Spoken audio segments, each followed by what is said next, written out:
ओम नमो भगवते वासुदेवाय। हर हर महादेव। आप सभी का दिन शुभ हो, मंगलमय हो। स्वागत है आप सभी का हमारे चैनल पर।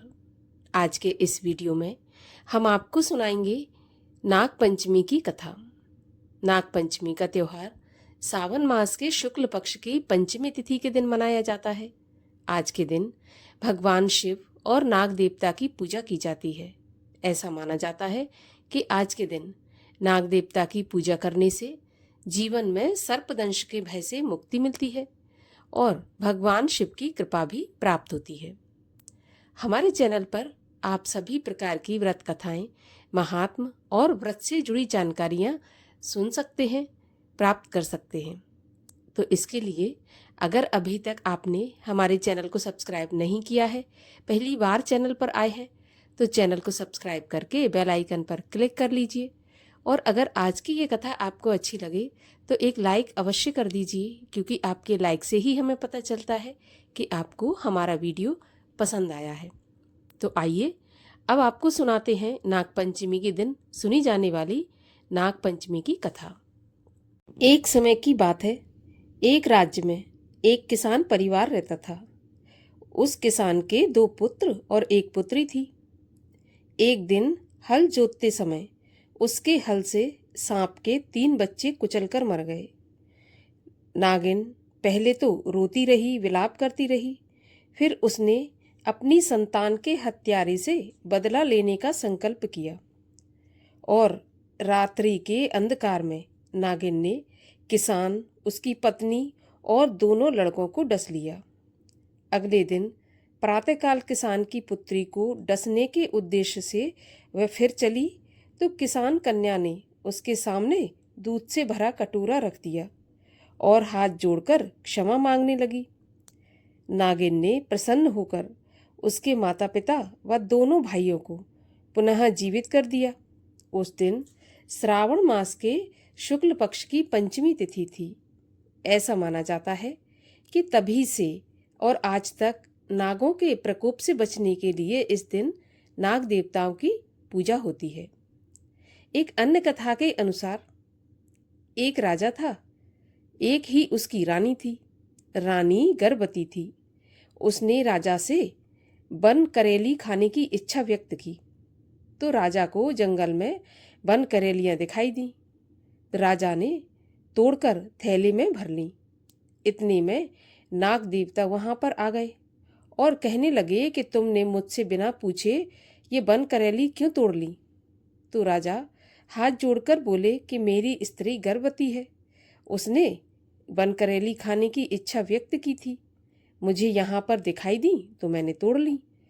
यदि मुझे मालूम होता कि ये आपकी हैं तो मैं आपसे जरूर पूछ लेता। आप कृपा करके मुझे क्षमा कर दें। नाग बोला, मैं तुम्हारी बातों में आने वाला नहीं हूँ। या तो करेलियां यहाँ पर रख कर जाओ या फिर मुझे वचन दो कि अपनी पहली संतान मुझे दे दोगे। अब राजा करेलियां अपने घर ले आया और पहली संतान नाग को देने की बात भी कह आया।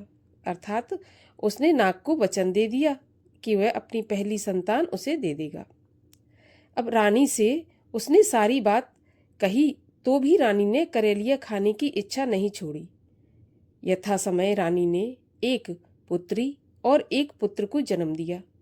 नाग को पता लगा तो पहली संतान को मांगने लगा।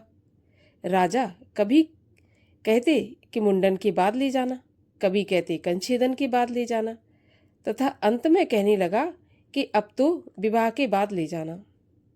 नाग देवता पहले तो राजा की बातें मानता रहा, पर जब राजा ने शादी के बाद ले जाने को कहा तो नाग ने सोचा कि शादी के बाद तो कन्या पर पिता का अधिकार रहता ही नहीं, अतः किसी अन्य बहाने से लड़की को शादी से पहले ही ले जाना पड़ेगा।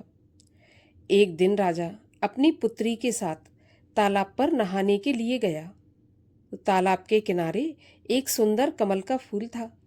लड़की उसे तोड़ने के लिए आगे बढ़ी तो कमल का फूल भी आगे खिसकता चला गया। फूल के साथ साथ लड़की भी आगे बढ़ती चली गई। गहराई में जब लड़की डूब गई तो नाग ने राजा से कहा कि मैं तुम्हारी लड़की को ले जा रहा हूँ। ऐसा सुनकर राजा घबरा गया और मूर्छित हो गया। होश आने पर पुत्री के वियोग में सिर पीट पीट कर मर गया। राजा की मृत्यु का समाचार जब रानी को मिला तथा पुत्री को नाग ले गए ऐसा पता लगा तो उसे इतना गहरा धक्का लगा कि रानी के भी प्राण वहीं पर निकल गए। अब लड़का अकेला रह गया। संबंधियों ने राजपाट छीनकर उसे दर दर का भिखारी बना दिया। जब वह घर घर भीख मांगता और अपनी व्यथा कहता। एक दिन वह नाग देवता के घर भीख मांगने लगा तो बहन को उसकी आवाज़ जानी पहचानी लगी। वह घर से निकली तथा अपने भाई को पहचान लिया तो उसने उसे प्रेम से अंदर बुला लिया। तभी से दोनों भाई बहन प्रेम से वहां पर रहने लगे और इस प्रकार नाग पंचमी का त्योहार मनाया जाने लगा। नाग पंचमी के दिन पूजा विधि की अगर बात करें तो पूजा विधि में आप इसकी पूजा या तो अपने मंदिर के पास कर सकते हैं या अपने रसोई घर में भी कर सकते हैं। इसके लिए आपको अपने रसोई घर की दीवार को या मंदिर के पास की दीवार को अच्छे से साफ करके उस पर नाग देवता की तस्वीर बना लेनी है। आप चाहें तो तस्वीर आप चौक से बना लें या काजल से बना लें, पेंसिल से बना लें, जैसे भी, या फिर नहीं आप बना सकते तो आप फोटो आप रख लें नाग देवता की और विधि विधान से, मतलब जो भी आपके पास उपलब्ध है उससे आप भगवान नाग देवता की पूजा करें। नाग देवता की पूजा में आप चंदन जरूर लें क्योंकि चंदन नाग देवता को पसंद होता है। तो चंदन का तिलक करें, चावल अर्पित करें। इसके बाद दूध और नाग पंचमी के दिन जो भी पकवान आपने अपने घर में बनाए हैं नैवेद्य के रूप में शामिल करें। ऐसा माना जाता है कि नाग पंचमी के दिन तवे पर रोटी नहीं बनाई जाती है, तवा का इस्तेमाल नहीं किया जाता है। तो नाग पंचमी के दिन बिल्कुल भी आप रोटी ना बनाएं, तवे का इस्तेमाल ना करें। इस प्रकार से नाग पंचमी की आप पूजा करें, कथा सुनें, भगवान शिव की आरती करें। और अगर आपके आसपास कहीं पर वामी है तो वामी में भी आप थोड़ा सा दूध हल्दी मिलाकर अवश्य डालें। इससे भी नाग देवता प्रसन्न होते हैं। तो आशा करती हूँ कि कथा आपको अच्छी लगी होगी, पूजा विधि भी आपको अच्छी लगी होगी। अगर आपके लिए वीडियो उपयोगी हो तो लाइक करके शेयर अवश्य कर दीजिए। चैनल को भी सब्सक्राइब कर लीजिए।